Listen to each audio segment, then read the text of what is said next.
So when we talk about Islam and homosexuality today, the conversation, well, it often feels like it starts and ends in the exact same place, total condemnation. But what if that's not the whole story? What if the real history is way more surprising and a whole lot more complex than we've ever been led to believe? Right, let's just ask the question head-on. What is Islam's actual stance on homosexuality? Because if you ask that question in the 21st century, the answer you'll get from a lot of prominent voices seems pretty clear, pretty severe, and totally absolute. I mean, just look at this quote from the really influential jurist Yusuf Qaradawi. This pretty much perfectly sums up the modern, hardline view that you hear all the time. For so many people, this is the final word on it. It sounds ancient, like it's been carved in stone forever. Okay, but this is where we need to dig in. Because that whole idea of an unchanging truth, it just completely falls apart when you actually look at the historical record. The past tells a story that, honestly, many people today would find almost impossible to recognize. So let's do a little time traveling. We're going all the way back to the Islamic Golden Age, which is this incredible period from about the 8th to the 13th centuries. It was a time of massive intellectual and cultural growth, and its attitudes towards same-sex love were, by our modern standards, just astonishingly open. Think about the big cultural capitals of the Islamic world, places like Baghdad. Homoerotic themes weren't something to be whispered about in secret. No, they were a central part of high art and literature. You had powerful rulers writing openly in their own autobiographies about their crushes. You had romantic stories of same-sex love as like standard reading for students. The historical record just paints a completely different picture. Let's get really specific here. Meet Abu Nuwas. He was one of the greatest poets in the entire classical Arabic tradition, a total rock star in the court of Baghdad. And he wrote openly, explicitly, and beautifully about his love and desire for other men. This stuff was so mainstream, it even shows up in the Book of 1001 Nights. And get this, his boss, the Caliph Al-Amin, was known to prefer the company of men. Now fast forward to 2001, when thousands of copies of his poetry were publicly burned in Egypt. If that doesn't show you how dramatically things have changed, I don't know what does. And this wasn't just some isolated case of a few rebellious artists. As the historian Salim Kidwai points out, this kind of acceptance was a widespread cultural norm. History was just recorded. It happened, and it was written down without all the judgmental language we might expect today. And this attitude spanned the entire Islamic world. The powerful Sultan Mahmud of Ghazni, his deep love for his male companion was celebrated, not condemned. Centuries later, over in India, the founder of the Mughal Empire, Babur, wrote with shocking honesty in his own memoirs about being totally infatuated with a boy. And by the 18th century in Delhi, public life was just filled with these open expressions of same-sex attraction. So, this brings us to a huge, glaring contradiction, right? How could a civilization be so incredibly open about something that its own religion seemed to forbid? Honestly, this is the real heart of the puzzle.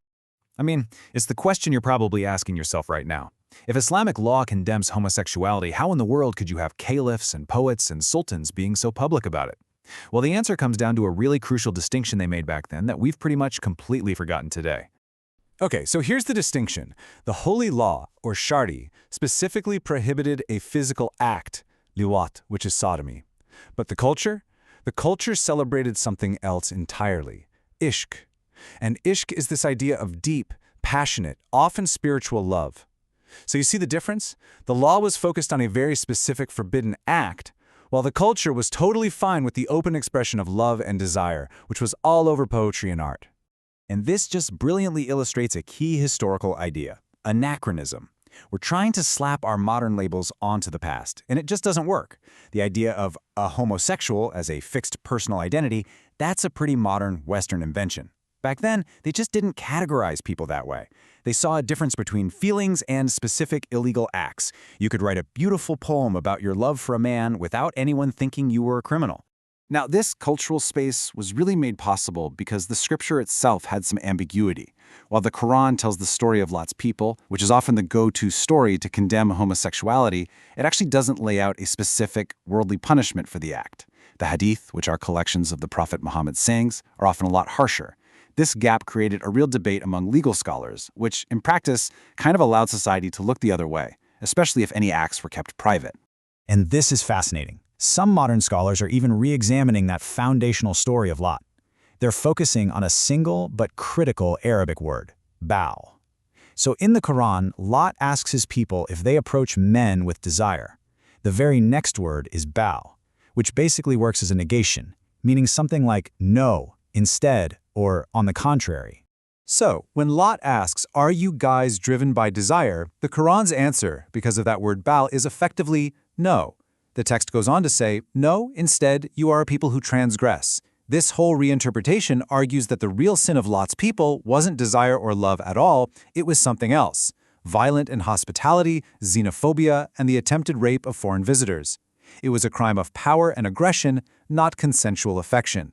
Which, of course, brings us to the great reversal. If this tolerant, complex world existed for more than 1,000 years, what on earth happened? How did we get from the celebrated poetry of Abu Nuwas to the rigid intolerance we see so often today?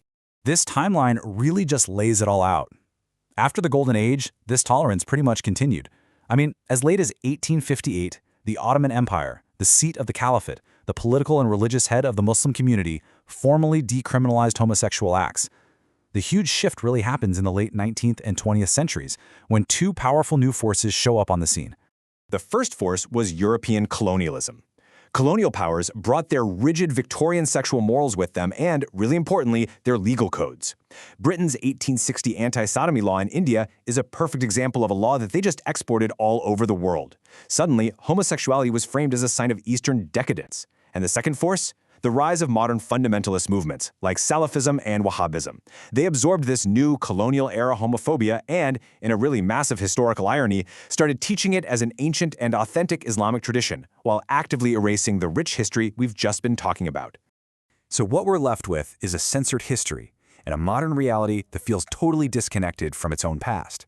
But that history is now being rediscovered, and that has huge implications for today. This is exactly why understanding this history is so critical right now. It is not just some academic exercise. It's being actively used by scholars, by activists, and by progressive Muslims to challenge this idea that there's only one single, intolerant way to be a Muslim. They're making the case for a return to a much more nuanced and diverse understanding of their own tradition.